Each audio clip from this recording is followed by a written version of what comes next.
Hadirin dan hadirat, siapa baca sirah ni, mukadimah sekali saya ada buat soalan.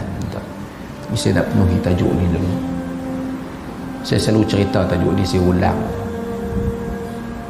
Siapa baca sirah, dia akan jumpa Abdullah bin Juda'an. Abdullah bin Juda'an, Nabi cerita tentang Hilful Fudul, perjanjian Fudul. Perjanjian Fudul ialah perjanjian di mana orang-orang Mekah tak Islam sebelum Nabi diutuskan berpakat untuk membela orang-orang yang zalim. Mereka buat perjanjian itu di rumah Abdullah bin Juda'an. Nabi kata, "Lau du'itu bihi fil Islam la ajabt." Kalau aku dipanggil setelah aku dilantik jadi rasul ni, dipanggil pergi ke perjanjian itu, aku pergi. Maksudnya mulianya perjanjian tu, kerana nak menentang orang-orang yang ditindas, menentang orang-orang yang menindas dan membela orang-orang yang ditindas. Abdullah bin Jura'an ni kena mengenal kerabat dengan Abu Bakar Siddiq radhiyallahu anhu. Dalam jahiliah, tuan-tuan, orang jahiliah ni, tuan-tuan jangan fikir orang jahiliah ni semua tanah mana ni, itu sebahagian cerita. Tapi banyak mereka yang baik. Bagi orang minum haji, bagi orang makan haji. Masa tu Islam, Nabi belum diutuskan, tapi haji berlaku atas amalan ibadah. Nabi Allah Ibrahim alaihi salam, walaupun telah diselewengkan sebahagiannya, sambut jemaah haji. Abdullah bin Juda'an ini terkenal dengan suka bagi orang makan dan menghubungkan silaturahim. Aisyah radhiyallahu anha,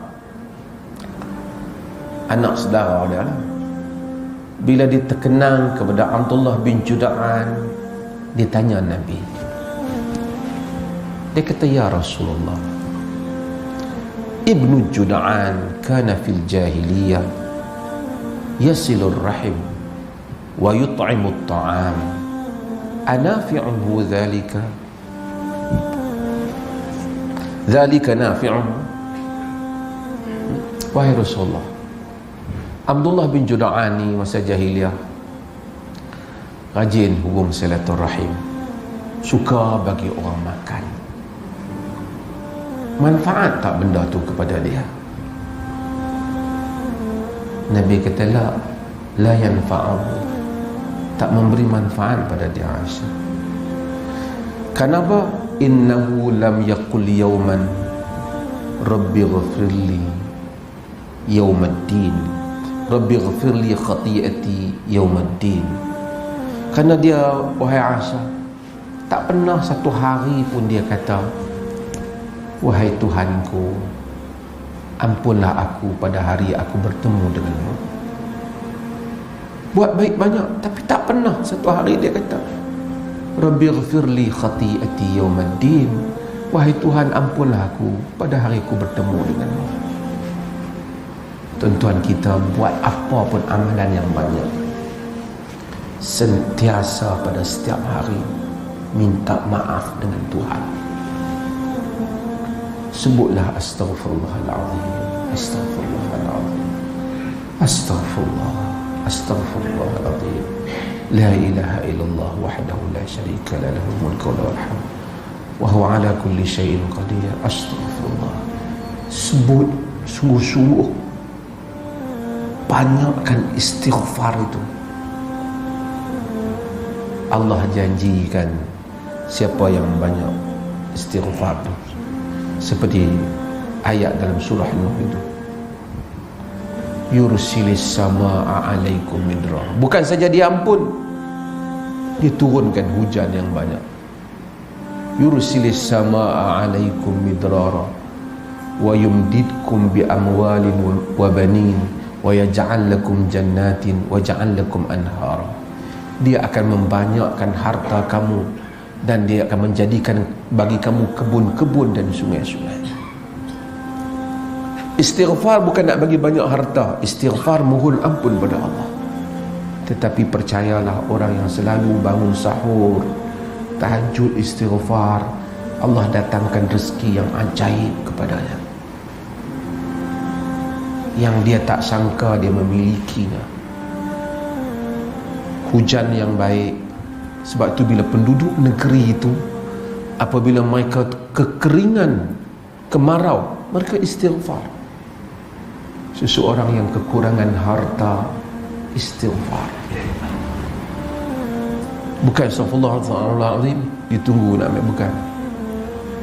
Dia pohon keampunan kepada Allah dengan betul-betul harap keampunan kepada Allah. Lagi dia membanyakkan istighfar, lagi banyak segala bebanan dia Allah selesaikan.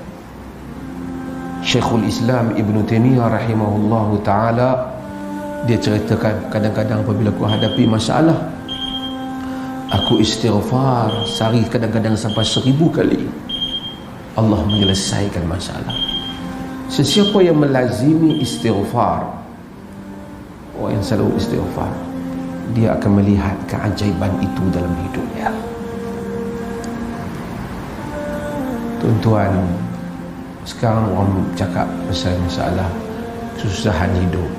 Satu sudut kita usaha hidup, itu sistem dunia, sunan kehidupan yang Tuhan jadikan. Satu sesi lagi kita istighfar, dia akan mendatangkan rezeki yang kita tidak sangka. Dia akan meluaskan perkara yang sempit dalam hidup kita. Dia akan membolehkan kita merentasi segala yang sukar. Dia akan memberi apa yang orang tidak jangka dan kita juga tidak sangka. Dia telah berjanji kepada kaum Nabi Nuh yang derhaka pada Rasulnya. فَقُلْتُ اسْتَغْفِرُوا رَبَّكُمْ إِنَّهُ كَانَ غَفَّارًا يُرْسِلِ السَّمَاءَ عَلَيْكُمْ مِدْرَارًا وَيُمْدِدْكُمْ بِأَمْوَالٍ وَبَنِينَ وَيَجْعَلْ لَكُمْ جَنَّاتٍ وَيَجْعَلْ لَكُمْ أَنْهَارًا. Aku telah kata pada mereka, istighfar kepada Tuhanmu, kerana Dia Maha Pengampun. Dia mengutus, menghantar padamu hujan yang lebat, membanyakkan harta dan anak pinak, dan Dia menjadikan untuk kamu kebun-kebun dan sungai-sungai. Sementara duduk tunggu subuh, bangun awal sikit sejam, salat, dalam sujud minta ampun ke Allah. Lepas sembahyang antara solat, istighfar kat dia. Kiralah tak ada limit lah. Nabi sebut 70 ataupun 100 untuk tu baginda Nabi SAW yang Tuhan telah ampunnya. Kita lagi banyak istighfar lebih baik. Boleh dia kira dengan jari dia lah, dengan mesin kira lah. Banyakkan istighfar. Ada orang melazimnya 500, 700, 1000, dan dia akan melihat Allah memberikan satu persatu keajaiban dalam hidupnya. Percayalah pada janji Allah. Kita baca banyak buku senjata untuk lebay ke apa, itu banyak orang cerita, tapi istighfar Allah yang cerita. Hatta apabila kita takutkan bala, kita istighfar. Allah kata, wa ma kana mu'adzibahum wa ma kana Allahu mu'adzibahum wa hum yastaghfirun. Tidaklah Allah akan mengazab mereka sedangkan mereka beristighfar.